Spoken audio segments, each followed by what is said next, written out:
नमस्कार दोस्तों, स्वागत है फिर से एक नई वीडियो में। दोस्तों, हिस्ट्री का टॉपिक चल रहा है जिसमें से मुगल वंश हम क्वेश्चन कवर कर रहे हैं, जिसमें से हमने 1 से लेकर 55 तक का क्वेश्चन कवर कर लिया दोस्तों। और आज क्वेश्चन 56 से हम देखेंगे। तो चलिए ज़्यादा देर ना करते हुए वीडियो को शुरू करते हैं। और दोस्तों, आप PDF को डाउनलोड करना चाहते हैं तो डिस्क्रिप्शन में टेलीग्राम चैनल का लिंक दिया गया है, आप वहाँ से जाके PDF को डाउनलोड कर सकते हैं। साथ ही साथ अगर पिछला पार्ट आप नहीं देखें मुगल वंश का तो डिस्क्रिप्शन में लिंक मिल जाएगा, आप वहाँ से जाके देख सकते हैं।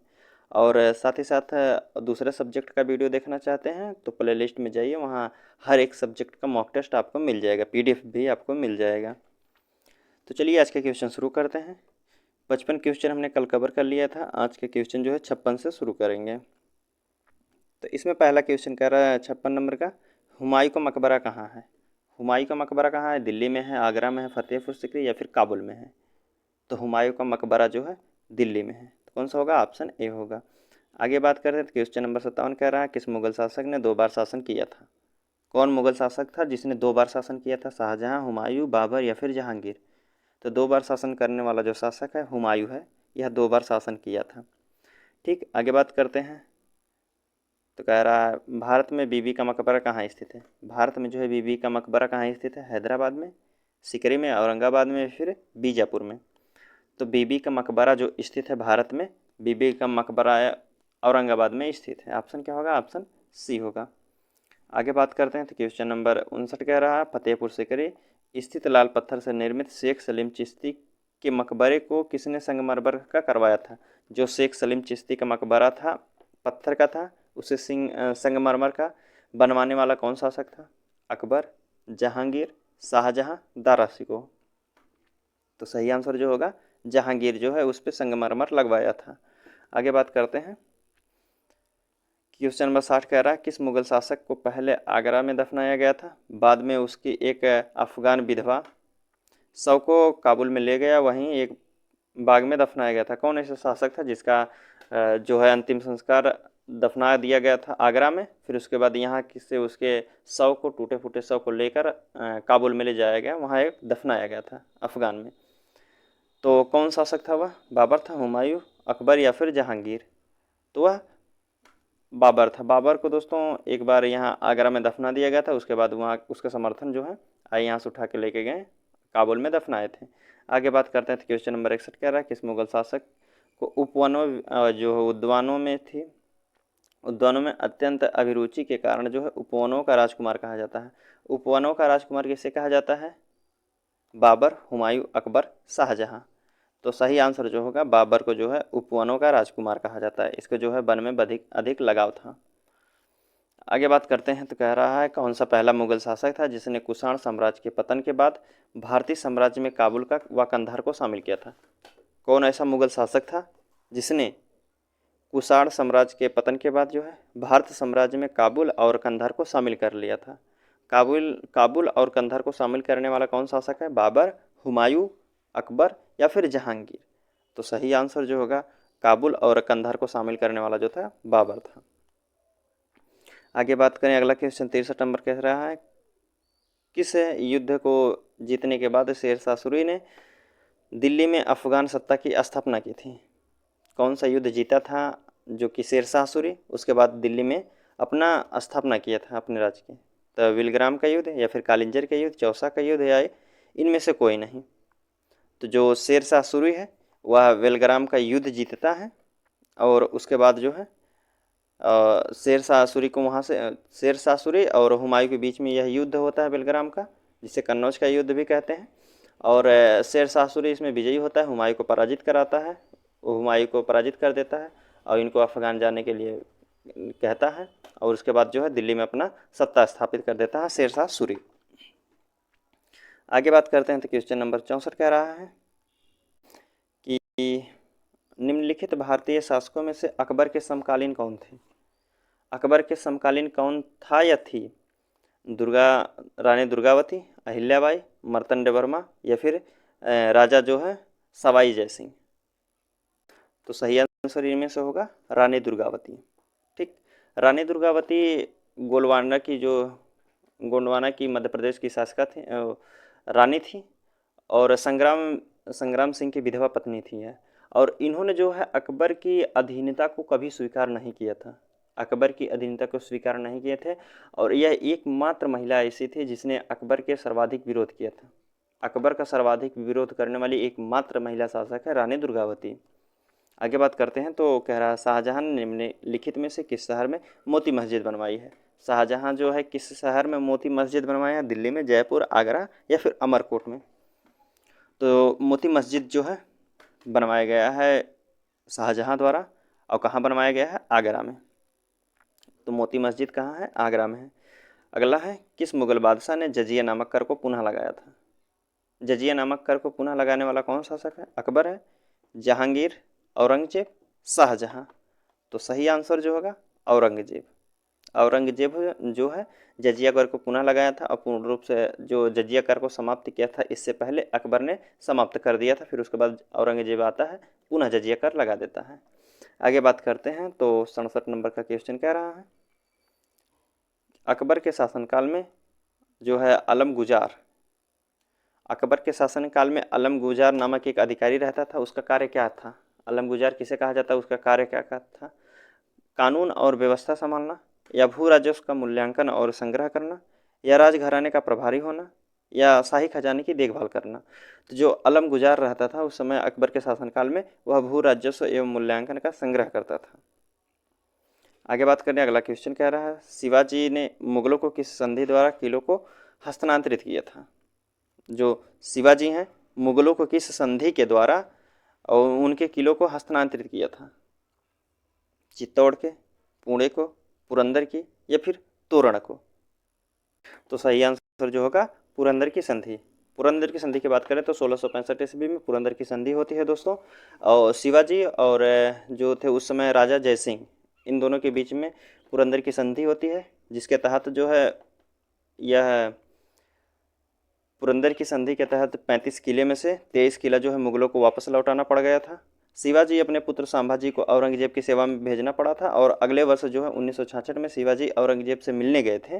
तो उसी के पश्चात जो है औरंगजेब ने धोखे से शिवाजी को कैद कर लिया था और जयपुरी महल में जेल में भेज दिया था, और वहाँ से भेष बदल कर जयपुरी महल से शिवाजी अगले वर्ष ही निकल गए थे। ठीक, आगे बात करते हैं 69 नंबर क्वेश्चन। 69 नंबर का क्वेश्चन कह रहा है किस वर्ष में बैसाखी के दिन 13 अप्रैल गुरु गोविंद सिंह ने खालसा पंथ की स्थापना की थी। खालसा पंथ की स्थापना कब की गई थी, 1650 में, 1699 में, 1750 में, या 1799 में।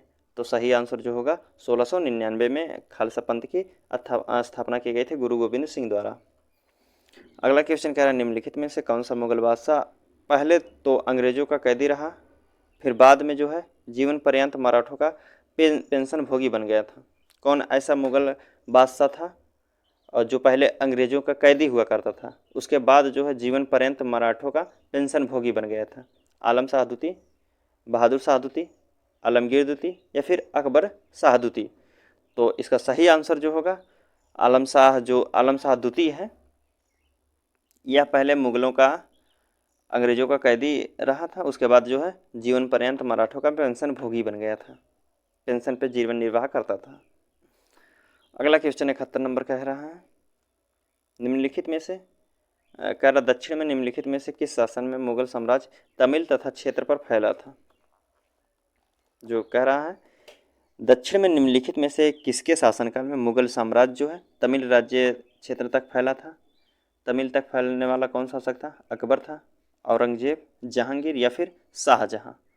तो सही आंसर जो होगा औरंगजेब जो है अपना क्षेत्र जो है तमिल तक भी पहुंचा दिया था। आगे बात करें तो अगला कह रहा मुगल सत्ता की पुनर्स्थापना हुमायूं ने कब की थी। मुगल सत्ता की पुनर्स्थापना कब किया था हुमायूं। तो हुमायूं जो है पहले इसका आंसर बताते हैं। इसका आंसर क्या होगा 1526 या 1555-56 में, या 1565 में, या 1558 में।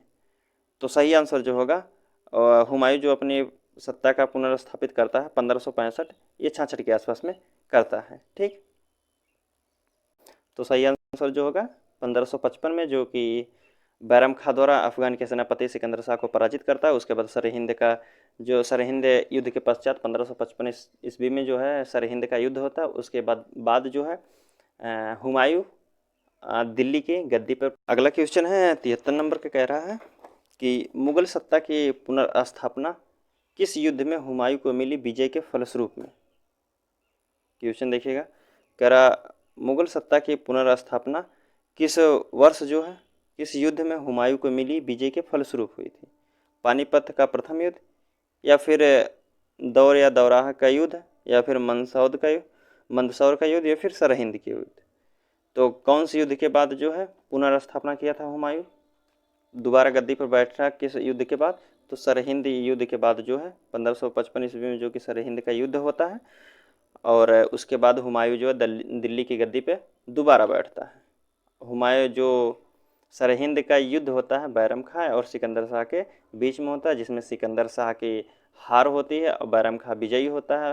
और बैरम खां जो है और उनके शासनकाल में भी अकबर का संरक्षक भी बनकर रहता था दोस्तों। ठीक, आगे बात करते हैं। अगला क्वेश्चन कह रहा है 74 नंबर का, किस मुगल बादशाह की मृत्यु दीन पनाह पुस्तक की सीढ़ियों से गिरने के बाद हुई गई थी। कौन है मुगल शासक था जिसकी मृत्यु जो है दीन पनाह पुस्तकालय की सीढ़ियों पर गिरने से हो गई थी। दीन पनाह की जो पुस्तक की सीढ़ी पर गिरने के कारण जो मृत्यु हुई थी वह हुमायूं की हो गई थी। किसकी थी? हुमायूं की। आगे बात करते हैं। हुमायूं का दोस्तों, हुमायूं का अर्थ होता है सौभाग्यशाली, लेकिन एक ऐसा शासक था हुमायूं का अर्थ भी होता है सौभाग्यशाली, लेकिन जीवन भर डगमगाते रहा हुमायूं। इधर से कहीं इधर युद्ध होता है तो कहीं उधर जाता है, कहीं यहाँ से भागाना पड़ता है तो कहीं वहाँ भाग के जाता है, तो यह जीवन भर लड़खड़ाते रहा। आगे बात करें। अगला क्वेश्चन कह रहा है, किस मुगल बादशाह ने दुर्भाग्य पर व्यंग करते हुए लेपुलेख ने लिखा है कि वह जीवन भर ठोकरें खाता रहा और ठोकर खाकर ही जीवन अंत हुआ था। ठीक वही बात है, हुमायूं को कहा गया। हुमायूं का अर्थ होता है सौभाग्यशाली, लेकिन वह जीवन भर ठोकरें खाता रहा और ठोकर खाते ही उसका जीवन अंत हो गया। तो कौन आंसर होगा? हुमायूं। आगे बात करते हैं। तो अगला क्वेश्चन कह रहा है इनमें से मुगल प्रशासन में जो है मुहतसिब क्या था। मुगल शासन में मुहतसिब क्या होता था? सेना अधिकारी होता था, विदेश विभाग का प्रमुख होता था, या फिर लोक आचरण अधिकारी होता है, या फिर पत्र व्यवहार विभाग का अधिकारी होता है। तो मुहतसिब जो होता था उस समय मुगल शासन में, वह लोक आचरण का अधिकारी होता था। ऑप्शन क्या होगा? ऑप्शन सी, लोक आचरण का अधिकारी होता था। आगे बात करते हैं। तो कह रहा है मुगल प्रशासन ने मंद ए मास इंगित करता है। मुगल प्रशासन में जो है मंद ए मास किसको इंगित करता है? चुंगी कर को, विद्वानों को दी जाने वाली स्वराज्य मुक्ति अनुदान भूमि, या फिर सैन्य अधिकारियों को दी जाने वाली पेंशन, या फिर बुआई कर। तो जो मदद ए मास था उस समय, मदद ए मास जो विद्वानों को दी जाने वाली भूमि को इंगित करता है। ऑप्शन क्या होगा? ऑप्शन बी, विद्वानों को दी जाने वाली भूमि। ठीक, आगे बात करते हैं। तो 78 नंबर का क्वेश्चन कह रहा है इनमें से दस्ताना ए अमीर हमज जो है, दस्ताना ए अमीर हमजा एक चित्रांकन किसके द्वारा किया गया था? एक चित्रांकन किया गया था, किसके द्वारा किया गया था? जो है अब्दुस समद, या फिर मंसूर, या मीर सैयद अली, या फिर अबुल हसन द्वारा। तो सही आंसर जो होगा दस्ताना ए अमीर हमजा की हुआ जो चित्रांकन किया गया था वो अब्दुस समद द्वारा किया गया था। अगला क्वेश्चन है क्वेश्चन नंबर 79, देखते हैं। निम्नलिखित में से किस सुल्तान ने पहले हजरत ए आला की उपाधि अपनाई और बाद में सुल्तान की उपाधि?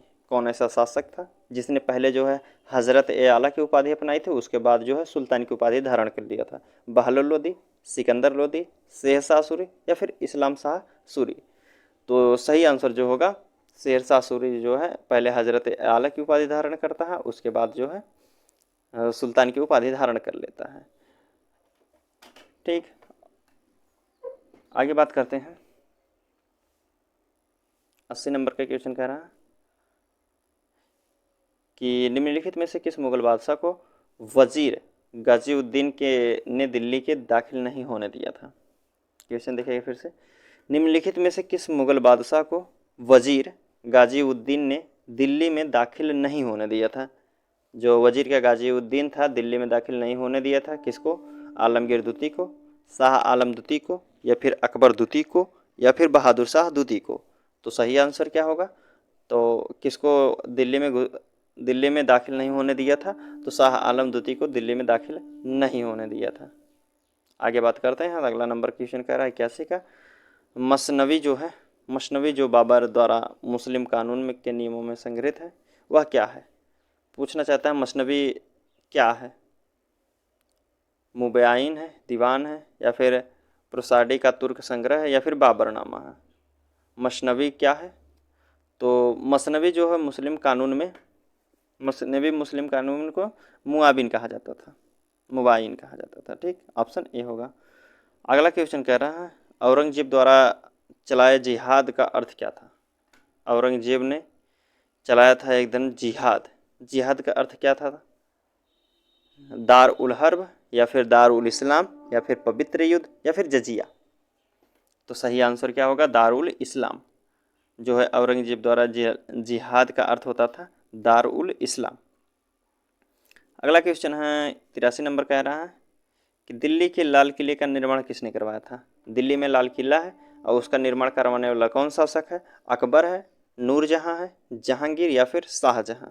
तो सही आंसर जो होगा लाल किले का निर्माण कराने वाला है शाहजहां, ऑप्शन डी होगा। अगला क्वेश्चन देखते हैं। अगला क्वेश्चन कह रहा है इसमें हुमायूं द्वारा लड़े गए 4 प्रमुख युद्धों में से तिथि अनुसार जो है अंकित कीजिए।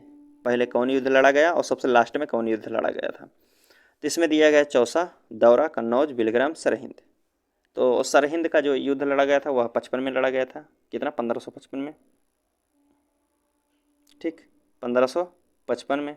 और बिलग्राम का युद्ध की बात करें तो बिलग्राम का युद्ध है जो है उसी के ठीक 40 में लड़ा गया था। बेलग्राम का युद्ध जो हुआ था 1540 ईस्वी में, उसी से एक वर्ष पहले जो है चौसा का युद्ध हुआ था 1939 में जो है चौसा का युद्ध होता है। 2940 में कन्नौज या बेलग्राम का युद्ध होता है। 1955 में जो है सरहिंद का युद्ध होता है। तो पीछे से हम देखते आते हैं, सरहिंद का युद्ध सबसे लास्ट में रहेगा, तो सी और डी ऑप्शन नहीं होंगे, दोनों गलत हैं। सरहिंद का युद्ध पहले में है और दूसरे में है।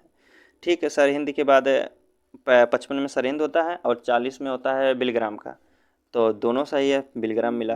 फिर उसके बाद एक वर्ष पहले ही चौसा का युद्ध हो जाता है, दौरा का युद्ध नहीं होता, चौसा का युद्ध होता है। ठीक, तो ऑप्शन क्या होगा? ऑप्शन बी जो है सही आंसर होगा।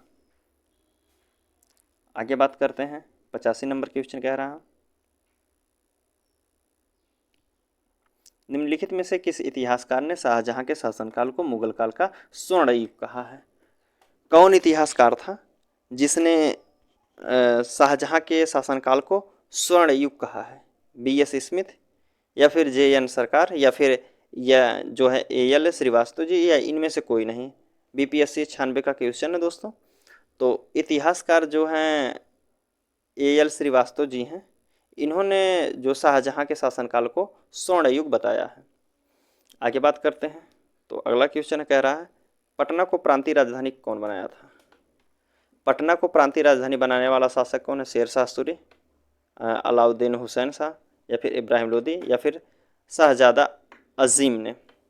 तो सही आंसर जो होगा पटना को प्रांतीय राजधानी बनाने वाला शासक था शेरशाह सूरी ने, और शेरशाह सूरी का मकबरा जो है सासाराम बिहार में है।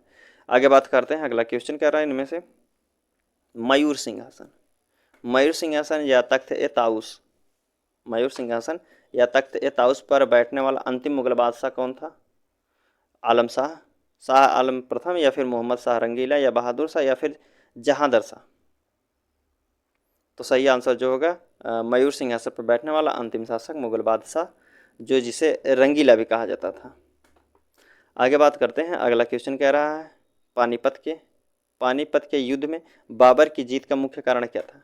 बाबर पानीपत का प्रथम युद्ध जीता था, और किनको? इब्राहिम लोदी और बाबर के बीच में होता है प्रथम युद्ध। तो उनकी जो युद्ध जीता था उसका मुख्य कारण क्या था?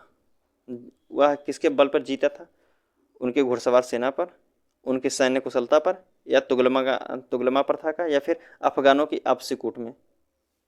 तो पानीपत का जो प्रथम युद्ध बाबर जीतता है वह अपनी सैन्य की कुशलता, अपने सैनिकों की कुशलता के ऊपर जीतता है। उन्होंने उनकी सैनिक जो है उसमें बहुत मेहनत की थी उस युद्ध को जीतने के लिए। तो पानीपत का प्रथम युद्ध जो है बाबर जीतता है उसकी सैन्य कुशलता के कारण। अगला क्वेश्चन कह रहा है जब्ती प्रणाली किसकी उपज है? जो जब्ती प्रणाली है किसकी उपज है? गयासुद्दीन तुगलक की, सिकंदर लोदी की, शेर शाह की या फिर अकबर की? तो सही आंसर जो होगा जब्ती प्रणाली जो है शेर शाह की। किसकी है? शेर शाह। ऑप्शन क्या होगा? ऑप्शन सी होता है। अगला क्वेश्चन है, कह रहा जवाबित, जवाबित का संबंध किससे था? जवाबित जो होता है उसका संबंध किससे है?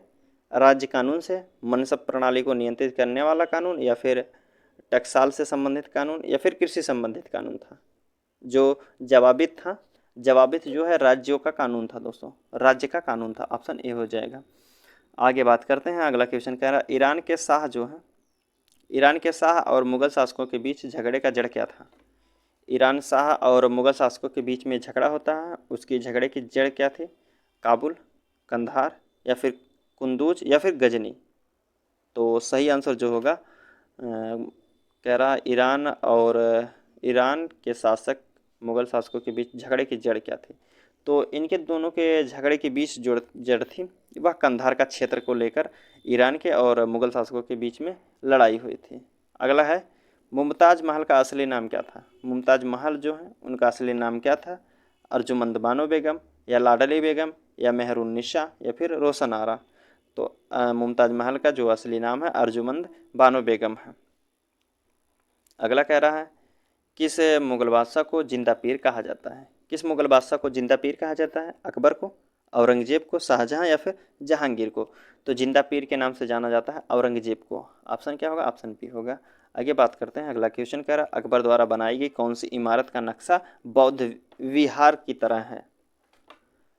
अकबर द्वारा बनाई गई एक इमारत है जिसका नक्शा जो है बौद्ध विहार की तरह, जो बौद्ध विहार होता है जिसमें बौद्ध धर्म के लोग रहते हैं, बौद्ध अनुयायी जो हैं उनका स्थान रहता है बौद्ध विहार, उसमें रहते हैं। तो उन्हीं के तरह जो बनाने वाला अकबर है, कौन से महल को बनाया था? पंचमहल को, दीवान खास को, या फिर जोधाबाई महल को, या फिर बुलंद दरवाज़ा को?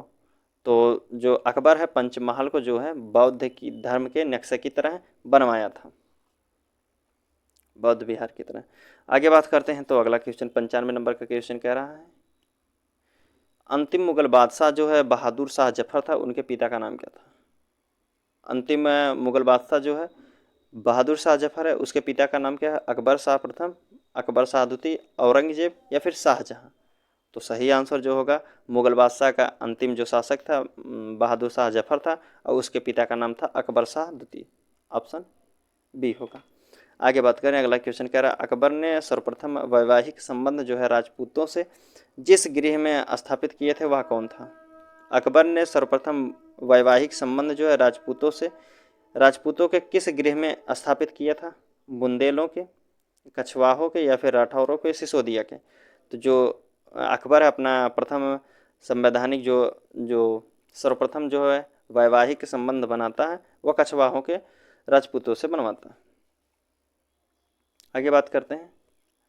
अगला कह रहा है कि औरंगजेब ने दक्षिण में जिन दो राज्यों को विजित किया था वे क्षेत्र कौन कौन थे? औरंगजेब जो है दक्षिण के दो क्षेत्रों को जीतता है, वह कौन कौन से क्षेत्र थे? अहमदनगर एवं बीजापुर, बीदर एवं बीजापुर, बीजापुर एवं गोलकुंडा, या फिर गोलकुंडा एवं अहमदनगर?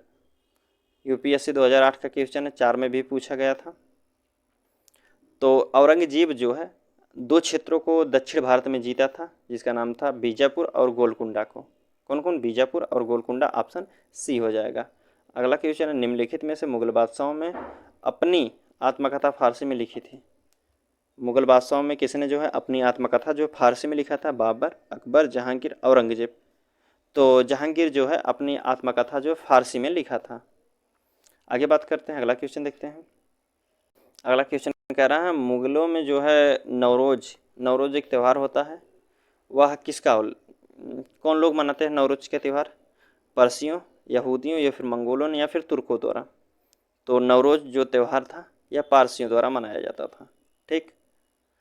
आगे बात करें। अगला क्वेश्चन कह रहा है, कौन सा मकबरा जो है द्वितीय ताजमहल कहलाता है? कौन मकबरा है जो द्वितीय ताजमहल कहलाता है? ऑप्शन आपके सामने, अनारकली का मकबरा, या फिर एतमाद उद्दौला का मकबरा, रबिया उद्दौरानी का मकबरा, या फिर बीबी का मकबरा जिसे कहा जाता है, या फिर इनमें से कोई नहीं? तो सही आंसर जो होगा बीबी का मकबरा जो है द्वितीय ताजमहल कहलाता है। आगे बात करें। अगला क्वेश्चन 101 नंबर का कह रहा है, किस बादशाह के अंतर्गत कह रहे किस बादशाह के अंतर्गत मुगल सेना में सर्वाधिक हिंदू सेनापति थे? किस मुगल शासक कौन था जो ज़्यादातर हिंदू सैनिक रखा था अपने सैनिकों में? तो हुमायूं, अकबर, जहांगीर या फिर औरंगजेब। औरंगजेब मात्र एक ऐसा शासक था जिसने जो है सर्वाधिक जो सेनापति रखे थे वह हिंदू लोगों को रखे थे। अगला क्वेश्चन, किस इतिहासकार ने अकबर द्वारा प्रतिपादित दीन ए इलाही को एक नया धर्म कहा था? कौन सा एक इतिहासकार है जो अकबर द्वारा प्रतिपादित, जिसे कहा जाता है दीन ए इलाही को एक नया धर्म कहा था? अबुल फजल या फिर अब्दुल कादिर बदामिनी या निजामुद्दीन अहमद या इनमें से कोई नहीं। दीन ए इलाही को एक नया धर्म कहने वाला जो शासक है वह अबुल फजल था। ठीक, कौन? अबुल फजल। आगे बात करते हैं, अगला क्वेश्चन कह रहा है 3 नंबर का 103 कि अनवर ए सुहेली किसका अनुवाद है? अनवर ए सुहेली जो है किसका अनुवाद है? पंचतंत्र का, महाभारत का, रामायण का या सूरसागर का? तो अनवर ए सुहेली जो है पंचतंत्र का अनुवाद है। आगे बात करें तो अगला क्वेश्चन कह रहा है जहांगीर के दरबार में पक्षियों का सबसे बड़ा चित्रकार था। पक्षियों का सबसे बड़ा चित्रकार था, कहाँ का था? ख्वाजा अबू सम्मद या फिर सैयद अली तबरीजी या फिर बसावन या फिर मंसूर? तो जो है पक्षियों का सबसे बड़ा चित्रांकन जो मिला है, चित्रकार था, वह मंसूर का था। कहाँ का था? मंसूर का। ऑप्शन डी होगा। आगे बात करें तो 5 नंबर का क्वेश्चन है, तो लास्ट क्वेश्चन हमारा दे रहेगा यही दोस्तों, निम्नलिखित में से किसने मुगल काल में ऐतिहासिक विवरण लिखा है? क्वेश्चन फिर से सुनिएगा। कह रहा है कौन मुगल काल में ऐतिहासिक विवरण लिखा है? मुगल काल का ऐतिहासिक विवरण लिखने वाला कौन? गुलबदन बेगम है, नूरजहां बेगम, आराजहां बेगम या फिर जेबुन्निसा? तो सही आंसर जो होगा मुगल काल का ऐतिहासिक विवरण लिखने वाला जो है गुलबदन बेगम है। ऑप्शन ए होगा। ठीक है दोस्तों, आज का क्वेश्चन यही रखने देते हैं। उम्मीद करता हूँ आपको वीडियो समझ में आया होगा। तो चलिए आपसे मिलते हैं अगले वीडियो में, तब तक के लिए धन्यवाद दोस्तों।